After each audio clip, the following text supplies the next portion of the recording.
Bonjour Bertrand, Bonjour. vous êtes un des créateurs d'Atsuke qui est tout nouveau en fait. C'est un regroupement de deux sociétés françaises et l'achat au passage d'une société suisse. Exact.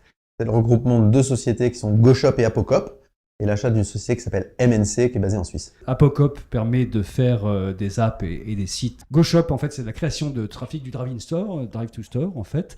Et puis la société suisse fait quoi, du paiement en fait? Exact. Hmm. La société suisse est historiquement basée sur une activité liée au paiement sur mobile. Et il y a aussi des plateformes qui permettent de gérer de la relation client. L'addition des forces de ces trois sociétés fait un groupe solide en termes de chiffre d'affaires, en termes d'équipe. On a plus de 50 personnes basées sur 3 sites. Un site ici à Paris, un site à Dijon où on fait de la production, notamment applications et sites mobiles, et un site en Suisse, à Lausanne, qui est la partie plateforme.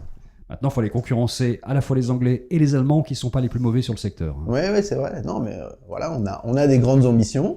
La Suisse, c'est aussi un élément intéressant, c'est que c'est un peu une plateforme européenne, notamment en termes de langue. On est déjà actuellement en train de travailler sur des clients pour lesquels on travaille sur le multilangue. Donc ça, c'est un élément important pour nous permettre de rayonner sur l'Europe. On a beaucoup parlé ces derniers temps de sites en responsive pour qu'ils soient opérationnels sur les mobiles. Est-ce qu'on n'est pas en train de penser aujourd'hui plutôt à des sites mobiles qui sont responsives pour pouvoir être les mêmes finalement sur le web? Oui, c'est une bonne remarque. On pense d'abord mobile, c'est-à-dire que un des sujets qui a été abordé assez souvent dans les quelques dernières semaines, c'est mobile first.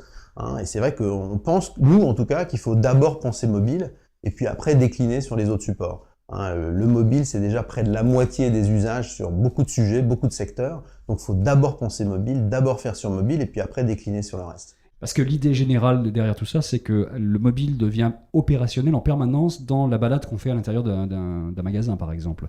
Aujourd'hui, il faut communiquer en permanence avec les personnes via ça. Alors, est-ce qu'il faut? On peut. Après, la question, ça sera, et c'est ça notre rôle chez Atsuke, ça sera d'accompagner les marques, d'accompagner les annonceurs pour les guider vers les bonnes pratiques. Est-ce qu'il faut tout le temps? Pas forcément, mais en tout cas, ça sera dans le domaine du possible.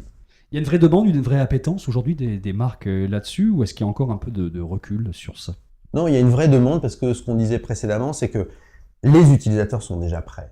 Et les utilisateurs arrivent dans les points de vente, ils ont déjà de l'information, ils sont déjà avec leur mobile, ils ont déjà souvent beaucoup plus d'informations que le vendeur lui-même.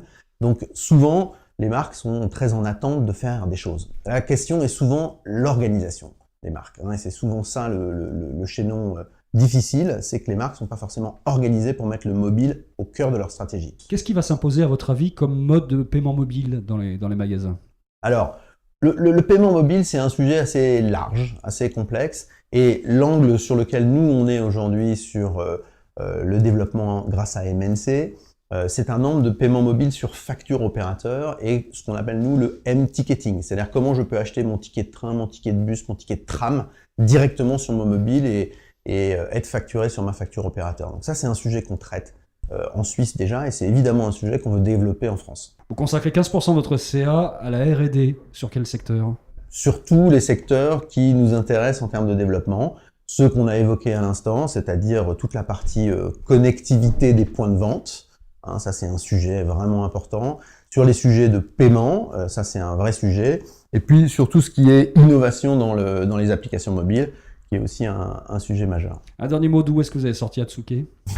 Atsuke, c'est une réunion, en japonais c'est un lien, c'est quelque chose qui fait qu'on se réunit, donc ça nous a semblé pertinent, à la fois parce que c'était une réunion, mais en même temps parce que le Japon est le berceau du marketing mobile, donc on a envie de porter cet étendard.